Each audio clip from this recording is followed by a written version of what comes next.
morning and welcome back to my channel, which teaches you different English lessons.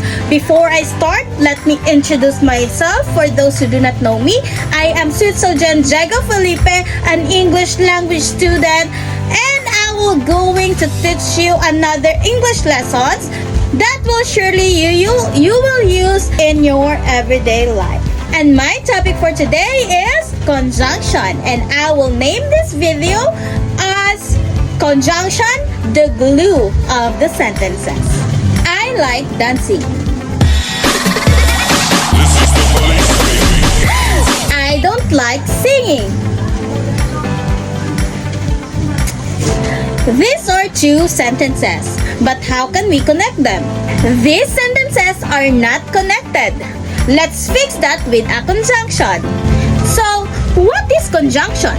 Conjunction is a word that connects words, clauses, and phrases in a sentences. Example, I like dancing, but I don't like singing. Again, I like dancing, but I don't like singing. The word but in a sentence is the conjunction. It connects the two complete ideas. Do you get that? Yes, very good. If that's clear for you, then I will introduce you three types of conjunction. Our first type of conjunction is coordinating conjunction. This conjunction connects equal ideas. Remember, fun boys. This conjunction connects equal ideas.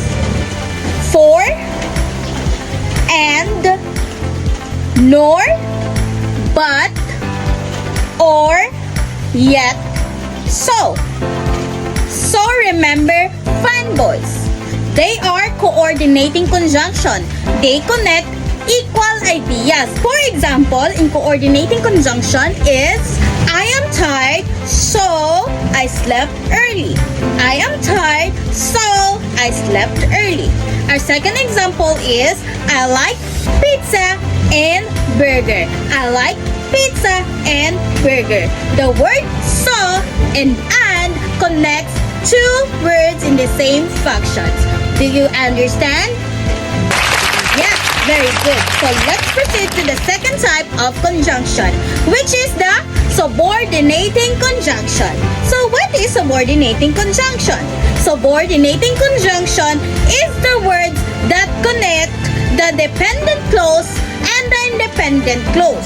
When we say dependent clause, is they cannot stand alone. When we say independent clause, they can't stand alone. So these are two sentences that needs to be connected. And what words do we need to connect those sentences? For example of subordinating conjunction is although, because, if, when, and while. So the sentences after, while, after those conjunction, the if, while, because, although, cannot stand alone. So they need the subordinating conjunction so we can add a sentence that makes the whole sentence understandable. Do you get that? So I'll give you an example. For example is, I stayed home because it was raining. I saw the word after because cannot stand alone when I say it was raining. Can you understand me? No, of course. So let's add the I stayed home because it was raining. So it would make my sentence more understandable. Do you get that? Yes, very good. Let's proceed to the last type of conjunction, which is the correlative conjunction.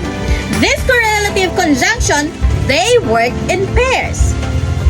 They work in pairs. For example is either or, neither nor, both and, not only but also. So this conjunction work in pairs. For example is Either you study or you fail. Either you study or you fail. Either and or gives two possible choices. Both Anna and Diana passed the exam. Both Anna and Diana passed the exam. Both and connects two equal subjects. So, correlative conjunctions works in pair to connect both ideas. So, for the last part, what is the conjunction? Conjunction makes your sentence clear and connected. We have three types of conjunction, which is the coordinating conjunction, correlative conjunction, and subordinating conjunction. Before I end, I have a challenge for you. Which of the two is correct? Our sentence number 1 is, I stayed home because I was sick. The second sentence is, I stayed home and because I was sick. Which of the two is correct? Comment lang sa comment section. So next time, if you feel like your sentences is broken or incomplete, use conjunction to connect them. Because in grammar, just like in life, connection is important. Remember, connection is a glue that holds your ideas together. And that would be all. See you on my next video. Bye-bye!